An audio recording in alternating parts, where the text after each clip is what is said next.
Okay, I'm going to admit to you right away that I'm biased. I'm biased. I'm in my bubble. Uh, my little left wing bubble. I've got my MSNBC. I've back to back watched that kind of on a nightly basis. Flip over to CNN, pick up a little BBC here and there, and get my whole little world reinforced by all that they're dishing out. I'm biased. I'll admit it. But here's a little difference that when I see a story come out on CNN, MSNBC, that's kind of big and maybe not so flattering to the right, to Trump, to anybody in that world, I'll flip over. I'll flip over to Fox. I'll check out Fox, Newsmax, look at some of the conservative outlets, and just see how that story is being put out. And oddly enough, maybe not so oddly enough, a lot of times it's not being put out. It's just buried. Maybe you'll see a little crawl headline that disappears within a couple of seconds, and then that suffices apparently. But you're not going to get that story that makes anything look, iffy on your side. And my point is I think it's important for us to flip that switch, to make sure we have previous channel on CNN and Fox, so we can go back and see and make some kind of assessment of how people are feeling the way they do. And when you do that, because that's where people get their information, and that's the whole point of this rant, is that it's about where you get your information. I know where I get mine, and it supports the way I feel about things. I'm on the left. I'm a musician. I'm a guy that left wing policies makes a lot of sense to me. Okay, so I want to find out what floats the right wing boat, and I'll flip over to Fox News to find out what are they giving their people. What sort of bombardments are they throwing out there to make the right wing feel good, to feel strong? That's me. That's it. And I'll just, keep drilling in on that, let that sink in over and over again. And that's what happens. It gets drilled.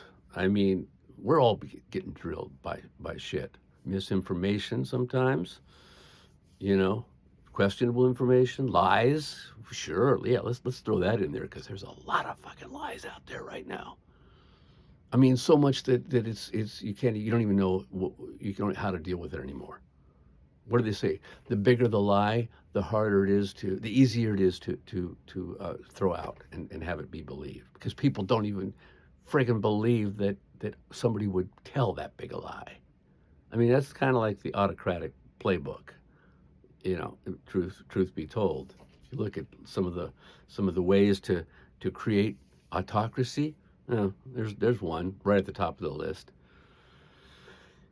So, it's been bugging the shit out of me that we are so divided, and it's because we're where we're getting our information. And it's I think it's really important. I think it's an obligation we have to ourselves to check out what each other what the other points of view are, and why they are the way they are. And that's largely due to who's feeding you, because we're all getting fed, daily doses. And it's pretty tough to find out what the friggin' truth is anymore, because there's a lot of people out there that have vested interest in not really letting you know what the truth is, manipulating your idea of the truth, alternative facts.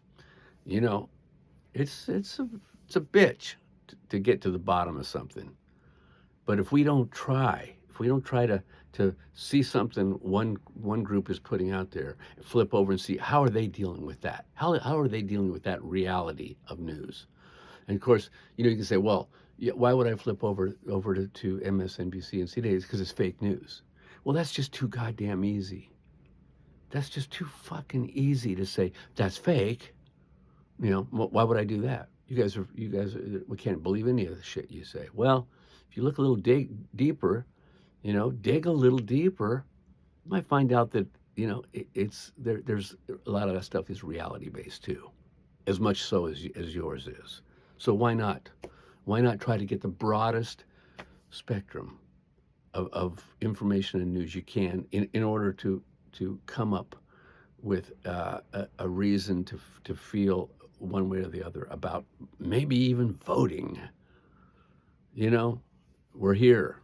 We're at that point where the fucking misinformation and lies and projection and gaslighting. Those are two interesting words that I've now all of a sudden been very much exposed to, and I wasn't sure exactly what they meant before, but it's all kind of making sense now because there's so fucking much of it. Projection. Donald Trump telling that Kamala Harris is the one that's a threat to democracy. Well, that's what happens when you say the other person is doing what you're doing. Oh, there's a classic example, and that's another one of the autocratic playbooks uh, lessons. Gaslighting, just saying something loud and long enough and as many times until it gets believed. Questioning your own sense of reality. Wait, you believe it that way, really? And you just keep chipping away at somebody's beliefs of what they believe is reality. I mean, come on. It's gotta make more sense than this. You can't just divide up and go into your corners and say, fuck it, I'm digging in here. I'm just digging the hell in here. And if it comes to if we can't figure this out, we'll just go to civil war. Let's just do that again because, you know, that makes so much sense, and it's just gets right to the point, right? Isn't that just what's might be around the corner? Good God, all fucking mighty! Come on. Turn the channel over. See how people are feeling. See what the other channels are feeding you. Is it bullshit? Is it propaganda? Is it reality? Maybe it's all of them. But I'm guaranteeing you, if you stick with one side of it, you're only getting one side, and that ain't enough. That just ain't a fucking enough to make a really good educated decision on where you want to be and where you want this country to go. About it for me.